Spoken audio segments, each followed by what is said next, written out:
आगे की रिपोर्ट का। नमस्कार, बहुत बहुत स्वागत है आपका। आप देख रहे हैं जेके 24/7 न्यूज। आपके साथ में कुणाल गोस्वामी। बात करते हैं कुछ बड़ी महत्वपूर्ण खबर की। सबसे पहले बात सुरक्षा बल और आतंकियों के बीच जारी मुठभेड़ की। बड़ी खबर जम्मू कश्मीर से, जहां पर बारामूला के सोपोर में माइक सुरक्षा आपने बलों और ऊपर ही आतंकियों के रखा हुआ बीच गोलीबारी इस वक्त लगातार जारी है। सोपोर के जालूरा में गुज्जर पति इलाके में गोलाबारी की खबर सामने आई है। तलाशी अभियान के दौरान आतंकवादियों ने फायरिंग की है। सुरक्षा बलों ने इलाके की घेराबंदी की है और तलाशी अभियान जारी है। तो इस वक्त की बड़ी खबर सीधे जम्मू कश्मीर के, जहां पर जम्मू कश्मीर के सोपोर में इस वक्त जालूरा में गुज्जर पति इलाके में आतंकियों की मौजूदगी की खबर जैसे ही सेना को मिली, सेना ने तुरंत मोर्चा संभाला और पूरे इलाके को घेर लिया। अब इस वक्त एनकाउंटर चल रहा है। कई आतंकियों की छिपे होने की जानकारी इस वक्त निकलकर सामने आई है। मेरे को लिहाजा पेन दे रुक दो। रुक कर लगातार गोलीबारी की आवाज सुनी जा सकती है। इसी बीच इस बात के भी संकेत मिल रहे हैं ग्राउंड जीरो से कि कुल 2 आतंकवादियों की मौजूदगी की खबर पुख्ता की गई है, जिनमें से एक को ढेर कर दिया गया है। और अभी भी ताजा अपडेट की लगातार उसका इंतजार किया जा रहा। बड़ी खबर जम्मू कश्मीर के सोपोर से, जहां पर शोपोर के इस वक्त जालूरा में एनकाउंटर की बात सामने आई है। जालूरा के मुख्य रूप से गुज्जरपति इलाके में आतंकियों की मौजूदगी की खबर जैसे ही सेना को मिली, सेना ने तुरंत मोर्चा संभाला। नदीम वानी इस वक्त हमारे साथ जुड़ रहे हैं। नदीम, क्या कुछ ताजा अपडेट निकलकर सामने आई है? कल देर शाम से यह खबर निकलकर सामने आई थी, जहां पर सोपोर के जालूरा में यह एनकाउंटर की खबर लगातार इस वक्त हेडलाइंस में शुमार है। ताजा अपडेट साझा करें। अगर हम बात करते हैं सोपोर के ये धालूरा जो इलाका है जहाँ पर हम मौजूद है, इसके साथ ही 2-3 किलोमीटर की दूरी पे ये गुजरपति इलाका है, जहाँ पर कल स्पेसिफिक इनपुट मिली थी सिक्योरिटी फोर्सेस को कि वहां पर कुछ मौजूदगी थी कि वहां। जी चलिए, लगातार लगता है कि तकनीकी दिक्कत की वजह से संपर्क टूटा है। फिर से संपर्क साधने का प्रयास किया जाएगा। लेकिन इस बीच बड़ी खबर जहां पर जम्मू कश्मीर के शोपोर से बड़ी खबर सामने। नदीम एक बार फिर से हमारे साथ जुड़े। नदीम, अपडेट दें। जी कुणाल, जहां पर कल यही सिक्योरिटी फोर्सेस को काबिले एतबार जराये से मखसूस इत्तला मिलने के बाद ये जालूरा का गुजरपति इलाका है, जहां पर कल शाम को ही तलाशी अभियान शुरू किया गया था। हुई ये सस्पेक्टेड स्पॉट पे पहुंचे जहां पर हाइडआउट था। मिलिटेंट्स ने इनके ऊपर अंधाधुंध गोलियां बरसाई फोर्सेस के ऊपर, और ये तलाशी अभियान एक एनकाउंटर में तब्दील हो चुका है। और कहीं ना कहीं आज सुबह के वक्त जब ये फिर से शुरू हुआ, रिज्यूम हुआ, कहीं कहीं देखने को मिल रहा है अभी इस वक्त खामोशी देखने को मिल रही है। लेकिन ये पूरा इलाका जो है, इसको पूरे को कॉर्डन ऑफ करके रखा है, एंट्री और एग्जिट पॉइंट्स को बंद करके रखे हैं, और तलाशी अभियान इस वक्त जारी है। और इसके साथ साथ आपको मैं बताता चलूं कि किसी की भी मारे जाने की कोई पुष्टि नहीं हुई है अभी तक। हमारे पास कोई खबर ऐसी मौजूद नहीं हुई है कि किसी को वहां पर मार गिराया है या ऐसा कुछ है। अभी तक भी वहां पर जो अभी हमारे पास खबर अब मौजूद हुई है कि नदीम, पूरे कंफर्म्ड सोर्सेज क्या कह रहे हैं? अमुम कितने की तादाद हो सकती है? क्या संख्या कंफर्म्ड सोर्सेज की तरफ से निकलकर सामने आ रही है कि इतनी तादाद में आतंकी मौजूद हो सकते हैं? जी कुणाल, ऐसा कोई हमारे पास जो मौसूल खबर नहीं हुई है कि वहां पर कितने मिलिटेंट मौजूद थे। यही हमारे पास जो ट्विटर एक्स के जरिए भी हमने देखने को मिला, जो जम्मू कश्मीर के ट्विटर एक्स पे उन्होंने खबर नशर किया कि वहां पर एक हाइड आउट था। उस हाइड आउट के करीब ही जब ये पहुंचे तो वहां पर फायरिंग शुरू हुई। तो जी कहीं ना कहीं ये जो वहां पर ये तलाशी अभियान था, ये गुजरपति इलाका जो है, ये एक जंगलाती इलाका है जहां पर इस वक्त भी तलाशी अभियान शुरू है। जी चलिए, शुक्रिया आपका इस वक्त नदीम हमारे साथ ग्राउंड जीरो से जोड़ने के लिए, तमाम अपडेट्स साझा करने के लिए। चलिए आगे बढ़ रहे, बात कर रहे दिल्ली विधानसभा चुनाव की, जहां पर दिल्ली चुनाव को लेकर आम आदमी पार्टी की तैयारी लगातार युद्ध स्तर पर जारी है। इसी कड़ी में आम आदमी पार्टी ने अपने 40 स्टार प्रचारकों की सूची जारी कर दी और इस लिस्ट में दिल्ली और पंजाब के सभी मंत्रियों के नाम शामिल किए गए हैं। आप संयोजक अरविंद केजरीवाल, मनीष सिसोदिया, भगवंत मान, संजय सिंह, राघव चड्डा, तमाम जितने बड़े से बड़े चेहरे दिल्ली से लेकर पंजाब तक आम आदमी पार्टी के हैं, उन सभी को इस वक्त डोर टू डोर कैंपेन, चुनावी रैली, जनसंवाद करने के लिए ग्राउंड जीरो पर उतार दिया गया है। तो दिल्ली चुनाव को लेकर आम आदमी पार्टी, भारतीय जनता पार्टी और कांग्रेस के बीच त्रिकोणीय मुकाबला बना हुआ है। दिल्ली में 5 फरवरी को होने वाले चुनाव के लिए आम आदमी पार्टी ने अपनी लिस्ट जारी की, जिसमें 40 स्टार प्रचारकों की सूची सामने आई है। इस लिस्ट में संयोजक अरविंद केजरीवाल, मुख्यमंत्री आतिशी, पूर्व deputy CM Manish Sisodia, Punjab CM Bhagwant Mann जैसे बड़े नाम शामिल हैं। साथ ही साथ राज्यसभा सांसद संजय सिंह, राघव चड्ढा, गोपाल राय, सौरभ भारद्वाज, सत्येंद्र जैन सबके नाम शामिल किए गए हैं। दिल्ली चुनाव में आप, बीजेपी और कांग्रेस लगातार एक दूसरे को कांटे की टक्कर दे रहे हैं। अब 5 फरवरी को मतदान होगा और 8 फरवरी को नतीजे सामने आएंगे। केशव मोहन मिश्रा इस वक्त हमारे साथ जुड़ रहे हैं ताजा अपडेट के साथ। केशव, आम आदमी पार्टी ने सबसे पहले अपने तमाम 70 सीटों पर उम्मीदवारों की सूची जारी की और अब 40 स्टार प्रचारकों की सूची भी जारी कर दी है। ग्राउंड जीरो पर आम आदमी पार्टी कितनी मजबूत नजर आ रही है? 10 साल की एंटी इनकम्बेंसी भी है, तमाम तरह के आरोप लगे हैं, नए वादे आम जनता के बीच रखे गए हैं। बीजेपी एंटी इनकम्बेंसी के जोर पर चुनाव जीतने की बात कर रही है। प्रधानमंत्री नरेंद्र मोदी की ब्रांड वैल्यू की बात भी सामने आई है। कांग्रेस भी बहुत उम्मीद लगाए बैठी है इस बार के चुनाव से। देखिए, बिल्कुल इस बार का विधानसभा चुनाव कई मायनों में अहम है। जहां एक तरफ भाजपा, कांग्रेस, आम आदमी पार्टी ने अपने प्रत्याशियों की सूची जारी की है, नॉमिनेशन की प्रक्रिया पूरी हो चुकी है और अब जब दिल्ली विधानसभा का शंखनाद हो चुका। जी, आवाज पहुंच रही केशव आप तक? बिल्कुल आवाज आ रही है। जी जी, बात पूरी करें। लगातार तमाम जो राजनीतिक दल हैं और वो अपनी तमाम कोशिशें भी करते हुए दिखाई दे रहे हैं, लेकिन आज जो तमाम जनसभाएं देश के जो प्रधानमंत्री नरेंद्र मोदी हों या जो अरविंद केजरीवाल हो, आज 4 बजे उनकी कृष्णानगर में जनसभा है। उसके बाद अलग अलग जगहों पर अरविंद केजरीवाल जनसभाएं करते दिखाई देंगे। और अब जब चुनाव को महज 15 दिन रह गए हैं, तो ये 15 दिन का दौर लगातार तमाम राजनीतिक दलों के लिए चुनौतियों भरा है। तमाम मुद्दे हैं जिनको लेकर जनता के बीच उनको जाना है। तो स्वाभाविक सी बात है कि अब देखना ये होगा कि आखिरकार दिल्ली विधानसभा का ये चुनावी रण कितना खास होगा और कितने राजनीतिक दलों को इसका फायदा और नुकसान। जातीय समीकरण के हिसाब से देखें तो ये चुनाव इंटरेस्टिंग होता नजर आ रहा है। सियासी समीकरण के हिसाब से देखें तो भी ये चुनाव इंटरेस्टिंग होता हुआ नजर आ रहा है। लेकिन ग्राउंड जीरो पर जब तमाम लोगों से आप सीधा संवाद कर रहे हैं, किस तरह का फीडबैक मिल रहा है? क्या जनता संतुष्ट है 10 साल के कार्यकाल से, या बदलाव की जो लहर है वो हवा आप महसूस कर रहे हैं? देखिए, अरविंद केजरीवाल ने दिल्ली के चौथी बार मुख्यमंत्री बनने की बात हो रही है कि क्या दिल्ली में चौथी बार मुख्यमंत्री बनेंगे। हमने पिछला चुनाव भी देखा, उससे पिछले चुनाव भी उनके भी अनुभव देखे, लेकिन इस बार का चुनाव अरविंद केजरीवाल के लिए बहुत सहज नहीं है, बहुत सरल नहीं है। इस बार एंटी इनकम्बेंसी उनके ऊपर बहुत हावी है और बहुत हद तक आम आदमी पार्टी का जो कोर वोट है उसमें भी आम आदमी पार्टी को नुकसान हुआ है। बीजेपी का जो रोड मैप है, बीजेपी का जो ग्राफ है, वो पिछले के मुकाबले हो सकता है कि इस बार दोगुना हो जाए। 10 से 15 या 20 के बीच आम आदमी जो भारतीय जनता पार्टी की सीटें हैं वो दिल्ली के अंदर देखने को मिल सकती है। लेकिन आम आदमी पार्टी का वर्चस्व अभी भी दिल्ली में as compare to BJP Congress ज्यादा है। लोगों के बीच अभी भी अथेंटिसिटी अरविंद केजरीवाल की ज्यादा है। लेकिन ये नतीजे निर्धारित करेंगे कि आखिरकार इस बार विधानसभा के चुनाव के नतीजे किसके पक्ष में। लगातार बीजेपी हर उस वर्ग पर नजर बनाए है जो अब तक अरविंद केजरीवाल का कट्टर वोटर रहा, चाहे वो ऑटो चालक रहे हों, चाहे वो महिला रही हों, चाहे हम बात कर ले दलित समुदाय से जुड़ा हुआ। किस तरह का फीडबैक बीजेपी को लेकर निकलकर सामने आया? बीजेपी ने स्लोगन दिया है ना कि फरवरी बना है शुभ मुहूर्त, बीजेपी बनी है जरूरत।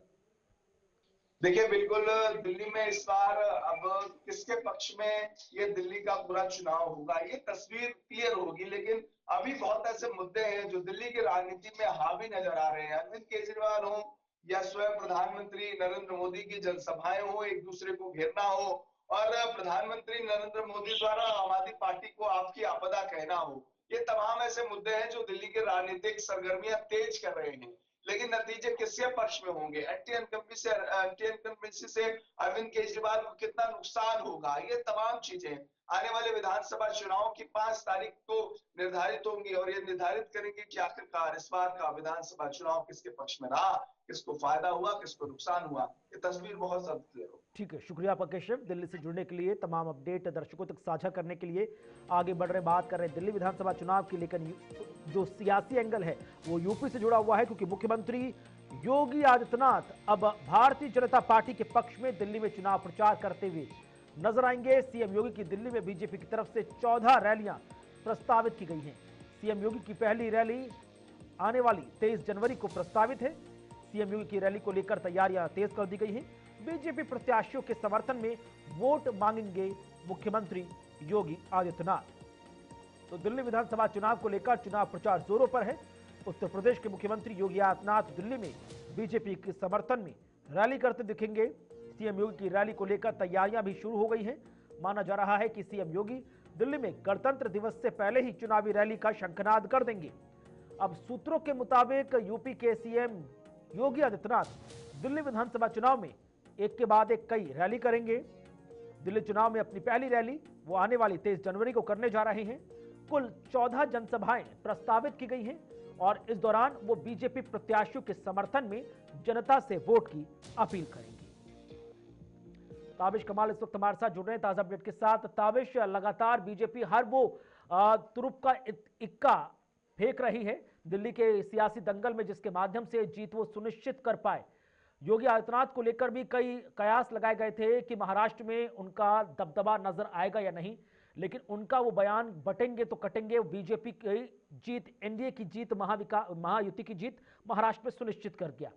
अब बीजेपी ने योगी आदित्यनाथ नाम का तुरुप का इक्का फेंका है दिल्ली के सियासी दंगल में। किस तरह का माहौल, किस तरह की जो चीजें निकल कर आ सकती हैं? देखिए कुणाल, जिस तरह से योगी आदित्यनाथ ने चुनाव प्रचार किया, महाराष्ट्र में किया, झारखंड में किया, और महाराष्ट्र में तो बड़ा सफल चुनाव प्रचार रहा। बटोगे तो कटोगे जैसे नारे बड़े कारगर साबित हुए। और फायर ब्रांड नेता है बीजेपी के और काफी डिमांड है दिल्ली में। कई बड़े प्रत्याशी तो ये चाहते हैं कि योगी आदित्यनाथ की जो जनसभाएं हैं उनके विधानसभा क्षेत्र में कराई जाए। उसकी वजह ये है, वो बखूबी जानते हैं कि अगर योगी आदित्यनाथ उनके क्षेत्र में आकर के जनसभाएं करेंगे तो जो एक वोट है जो कहीं ना कहीं हिंदुओं के लिए सॉफ्ट कॉर्नर रखता है, उस वोट बैंक का फायदा बीजेपी को मिल सकता है। लेकिन इस बार बीजेपी बहुत एहतियात के साथ दिल्ली के अंदर विधानसभा चुनाव में उतरी है। अभी तक किसी ऐसे नारे का इस्तेमाल नहीं किया गया है जिससे किसी तरह से भी माइनॉरिटीज वोट एकजुट हो पाए। देखिए, दिल्ली के अंदर कांग्रेस पार्टी बहुत मजबूती के साथ इस बार चुनाव लड़ रही है। राहुल गांधी ने आदेश दे दिया है कि आप बहुत मजबूती के साथ चुनाव प्रचार में उतरिए। खबर यह है कि लगभग 3 राज्यों के जो सीएम है वो भी कांग्रेस के, वो दिल्ली में चुनाव प्रचार करने आने वाले हैं। तो ऐसे में जो माइनॉरिटीज वोट है, अगर किसी भी तरह का कोई नारा ऐसा दिया जाता है कि जिसका असर ये होता है कि माइनॉरिटीज वोट एक हो जाता है, कांग्रेस या आम आदमी पार्टी में नहीं बढ़ता है, तो उसका नुकसान बीजेपी को होगा। इसलिए बीजेपी बहुत फूक के कदम इस बार रखेगी। हालांकि 14 जनसभाएं प्रस्तावित की गई हैं योगी आदित्यनाथ की, दिल्ली के अंदर जनसभाएं करेंगे। इससे पहले भी कई चुनावों में हमने लगातार देखा है उन्होंने जनसभाएं की हैं और कई बड़े यहाँ से उन्होंने नारे दिए हैं जो कहीं ना कहीं देश की राजनीति में परिवर्तन का माहौल लेकर के आए हैं। 23 जनवरी को दिल्ली में उनकी पहली रैली प्रस्तावित की गई है और उसके बाद एक के बाद एक ताबड़तोड़ रैलियां करेंगे। लेकिन सिर्फ योगी आदित्यनाथ ही नहीं है प्रचार की कतार में, हेमंता बिस्वा शर्मा की भी अच्छी खासी डिमांड दिल्ली के अंदर है। दिल्ली में कई इलाकों के अंदर आसाम के मुख्यमंत्री हेमंता बिस्वा शर्मा की भी डिमांड की जा रही है। कई प्रत्याशी ऐसे हैं जो मांग कर रहे हैं कि आप हेमंता बिस्वा शर्मा को भी दिल्ली के अंदर कई रैलियों के अंदर लेकर के आइए, क्योंकि उनकी जो भाषा शैली है वो आजकल उसी तरह की है जिस तरह से योगी आदित्यनाथ की है। तो इससे कहीं ना कहीं एक बात साफ है कि इन दो नेताओं की जो डिमांड है सबसे ज्यादा दिल्ली के अंदर नजर आ रही है। वहीं अगर बात कर ली जाए तो प्रधानमंत्री नरेंद्र मोदी, गृह मंत्री अमित शाह, रक्षा मंत्री राजनाथ सिंह, सड़क परिवहन मंत्री नितिन गडकरी, इन नेताओं की भी अच्छे खासे डिमांड है दिल्ली के अंदर चुनाव प्रचार को लेकर के। और अगर पूर्वांचल के नेताओं की बात कर ली जाए तो सबसे पहली जो पसंद इस वक्त बन रहे हैं पूर्वांचल के नेताओं में वो मनोज तिवारी बन रहे हैं। जहां तक प्रत्याशियों की बात की जाए तो उनकी ज्यादा डिमांड होती है कि मनोज तिवारी को उनके चुनाव प्रचार क्षेत्र में भेजा जाए, जिससे पूर्वांचल का एक बहुत बड़ा वोट बैंक है दिल्ली के अंदर, उसको प्रभावित किया जा सके, पूर्वांचल के लोगों को साथ में लाया जा सके। और इसी कड़ी में जो दूसरा नाम है जो बीजेपी में सबसे ज्यादा डिमांड पर है वो दिनेश लाल निरहुआ का है। हालांकि सांसद का चुनाव वो हारे हैं, लेकिन फिर भी कहीं ना कहीं उनकी डिमांड है। सम्राट चौधरी डिप्टी सीएम है बिहार के, उनकी भी अच्छी खासी डिमांड इस बार देखने के लिए मिल रही है। तो ऐसे में पूर्वांचल से 3 बड़े नेता हैं जिनकी डिमांड लगातार देखने के लिए मिल रही है, जिनको ठीक लोग है। चाहते हैं कि वो उनके इलाके में आए। जहां तक सेलिब्रिटीज की बात कर ली जाए तो उसमें कंगना रनावत को लेकर के भी लोगों की मांग है, कंगना रनावत उनके इलाकों में आकर के चुनाव प्रचार करें। तो ये तमाम जो तालमेल है उसको बनाने की बीजेपी कोशिश करेगी। हालांकि बीजेपी अपने रण में पूरी तरह से उतरने वाली है। आज से विधिवत रूप से कई जो प्रत्याशी है उनके चुनाव कार्यालय का उद्घाटन होने वाला है। अगर ग्रेटर कैलाश की बात कर ली जाए तो आज ग्रेटर कैलाश में जो शिखर आए हैं दिल्ली बीजेपी के प्रवक्ता भी हैं, उन्हें ग्रेटर कैलाश में सौरभ भारद्वाज के सामने उतारा गया। उनके आज चुनाव कार्यालय का विधिवत रूप से उद्घाटन हो रहा है और शिक्षा मंत्री धर्मेंद्र प्रधान वहां पर पहुंच रहे हैं। तो ऐसे में ठीक आप है। समझिए कि बीजेपी ने अब शुरुआत कर दी है अपने अब चुनाव बड़ी प्रचार बात है की। ताबिश, क्योंकि दिल्ली का विधानसभा चुनाव कहा जा रहा है कि इस बार फ्री की रेवड़ियों के इर्द गिर्द घूमता हुआ नजर आ रहा है। सबसे ज्यादा वोटर को लुभाने के लिए उन्हीं फ्री की रेवड़ियों को इस्तेमाल किया जा रहा है, आम आदमी पार्टी हो, कांग्रेस हो या बीजेपी हो। अब फ्री की रेवड़ी वर्सेस फायरब्रांड नेताओं की वायरल स्पीच, कौन सा पलड़ा ज्यादा भारी होता हुआ नजर आता है? देखिए दिल्ली के अंदर हमने 2 पिछले चुनाव ऐसे देखे हैं जिसमें आम आदमी पार्टी की सरकार बनी है और उसका सबसे बड़ा मुद्दा रहा है फ्री बीज, फ्री की रेवड़ियां। ऐसे में अगर अभी आप धरातल पर चले जाते हैं तो आज की जनता जो दिल्ली में देख रही है वो देख रही है, क्योंकि देखिए दिल्ली के अंदर जो लोअर क्लास वोट है, झुग्गी झोपड़ी का वोट है या मिडिल क्लास लोग है, वो बड़ी तादाद में वोट करने के लिए निकलता है। और उन लोगों को फ्री बिजली, फ्री पानी, फ्री बस या फ्री की चीजें अगर मिल रही हैं तो कहीं ना कहीं उसका फायदा आम आदमी पार्टी को पिछले 2 चुनाव के अंदर मिला है। लेकिन परिस्थितियां इस बार थोड़ी विपरीत हो सकती है आम आदमी पार्टी के लिए, क्योंकि चुनाव बहुत ज्यादा दिल्ली के अंदर त्रिकोणीय होता जा रहा है। क्योंकि पिछले 2 चुनाव में देखा कांग्रेस कुछ ज्यादा खास दिल्ली के अंदर नहीं कर पाई थी, लेकिन जैसे कांग्रेस पार्टी ने इस बार चुनाव में अपनी कमान संभाली है और खुद राहुल गांधी लगातार अब एक नई रणनीति के ठीक है। साथ दिल्ली में उतरने की तैयारी कर रहे हैं। और प्रियंका गांधी ने भी ये कहा है कि एक नैरेटिव सेट कीजिए। तो अब देखना ये होगा कि राहुल गांधी, प्रियंका गांधी और बीजेपी की पूरी टीम और आम आदमी पार्टी की पूरी टीम उतरती है तो किसका नारा कौन सा भारी रहता है।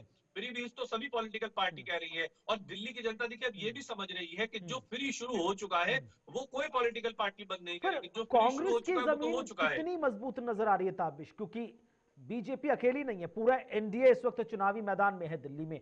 आम आदमी पार्टी अकेली नहीं है, उसे सपा का, टीएमसी का समर्थन मिला हुआ है, लेकिन कांग्रेस अकेली नजर आ रही है। क्या कांग्रेस इस स्थिति में है कि अकेली इन 2 बड़े सियासी ग्रुप से वो भिड़ंत कर पाए? देखिए कुणाल, जहां तक आपने गठबंधन की बात की है तो गठबंधन चाहे इंडिया गठबंधन हो या एनडीए गठबंधन हो, दोनों के अंदर दरार देखने को मिली है दिल्ली के चुनाव में। दिल्ली में एनडीए गठबंधन की अगर बात कर ली जाए तो रामविलास पासवान की पार्टी और जेडीयू, ये 2 पार्टी ऐसी हैं, नीतीश कुमार और चिराग पासवान, ये 2 पार्टी ऐसी हैं जो एनडीए का गठबंधन बनकर के चुनाव लड़ रही है। लेकिन अजीत पवार ने यहाँ पर ताल ठोक दी। अजीत पवार तो एनडीए का हिस्सा है लेकिन उन्होंने प्रत्याशी उतारे हैं। रामदास अठावले की आरपीआई ने प्रत्याशी उतारे हैं।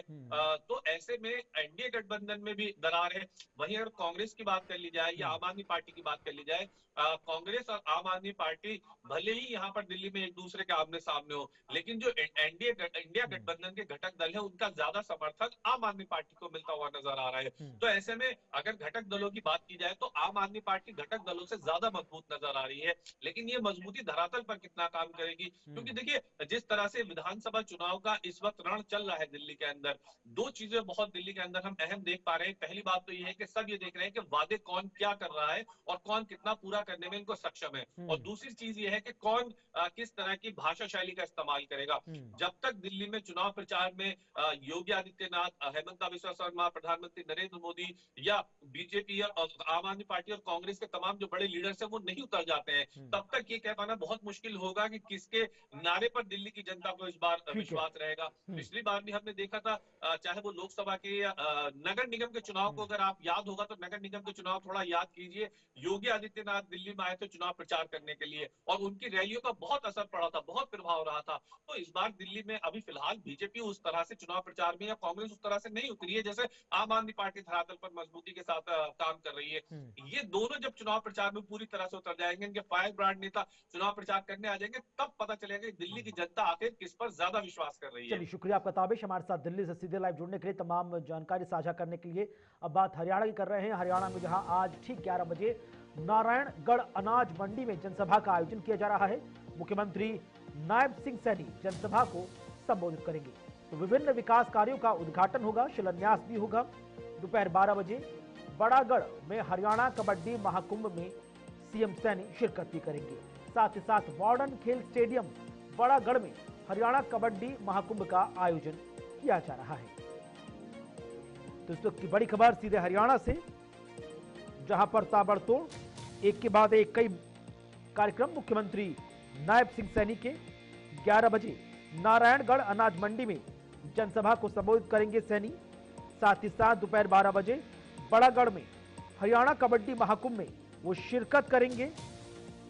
हरियाणा के बड़ागढ़ में मॉडर्न खेल स्टेडियम के अंदर हरियाणा कबड्डी महाकुंभ का आयोजन किया जा रहा है, जिसमें शिरकत करते हुए नजर आएंगे मुख्यमंत्री नायब सिंह सैनी। इस वक्त की बड़ी खबर, जहां पर विकास की परियोजनाओं को जमीन पर उतारने के लिए तत्परता से हरियाणा की सैन्य सरकार आगे बढ़ रही है। मैराथन बैठकें, चिंतन मनन और उसके बाद विभिन्न परियोजनाओं को जमीन पर उतारा जा रहा है। चलिए आगे बढ़ रहे, अगली खबर भी हरियाणा से जुड़ी हुई बड़ी खबर, जहां पर मुख्यमंत्री नायब सिंह सैनी का पंचकुला दौरा होने जा रहा है। पीडब्ल्यूडी रेस्ट हाउस में महत्वपूर्ण बैठक करेंगे। प्री बजट कंसल्टेशन की बैठक को नेतृत्व देंगे मुख्यमंत्री सैनी। साथ ही साथ मुख्यमंत्री नायब सिंह सैनी विभिन्न क्षेत्र और विभागों की महिलाओं के साथ बैठक भी करेंगे। महिला सशक्तिकरण, महिला उत्थान और महिला विकास के मुद्दों पर यह बैठक काफी महत्वपूर्ण मानी जा रही है। तो इस वक्त की बड़ी खबर, जहां पर मुख्यमंत्री नायब सिंह सैनी का पंचकुला दौरा सामने आया है। पीडब्ल्यूडी रेस्ट हाउस में आज वो महत्वपूर्ण बैठक करने जा रहे हैं। ये बैठक प्री बजट कंसल्टेशन के लिए महत्वपूर्ण है, जिसका नेतृत्व खुद मुख्यमंत्री सैनी करेंगे, ताकि हरियाणा के चौमुखी विकास को लेकर किस तरह से योजनाओं को जमीन पर उतारा जाए। हरियाणा से ब्यूरो चीफ चंद्रशेखर पुनिया इस वक्त हमारे साथ जुड़ रहे हैं। चंद्रशेखर पुनिया, कितनी महत्वपूर्ण है ये जो बैठक जो इस वक्त पंचकुला में दोपहर बाद आयोजित की जा रही है? प्री बजट कंसल्टेशन का नेतृत्व मुख्यमंत्री सैनी खुद करते हुए नजर आएंगे। देखिए, आज मुख्यमंत्री के दो प्रमुख कार्यक्रम है। सबसे पहला उनका जो कार्यक्रम है वो नारायणगढ़ में। नारायणगढ़ में वो यहाँ पे 2-3 कार्यक्रमों में सम्मिलित होंगे। इसके साथ साथ वो एक जनसभा को संबोधित करेंगे। उसके उपरांत वो पंचकुला के पीडब्ल्यूडी रेस्ट हाउस में जाएंगे। वहाँ पे प्री बजट चर्चा करेंगे, वो भी महिलाओं के साथ। जाहिर तौर पर बजट हरियाणा का आने वाला है और बजट में किस विभागों को क्या आवंटन मिलना चाहिए, महिलाओं के लिए क्या स्कीम नहीं लानी चाहिए और तमाम इन चीजों को लेकर के उनकी राय ली जाएगी। वो कार्यक्रम वहाँ रखा गया है। इससे पहले जो मुख्यमंत्री का खुद का जहाँ पे उनका निवास है, जो इलाका जो विधानसभा क्षेत्र नारायणगढ़ है, वहाँ पर वो जाएंगे। एक हिसाब से कहें तो आज वो अपने घर जा रहे हैं और उनका एक भव्य वहाँ पे स्वागत होगा और वहाँ पे एक जनसभा भी रखी गई है, जिसके लिए तमाम तरह के इंतजाम किए गए।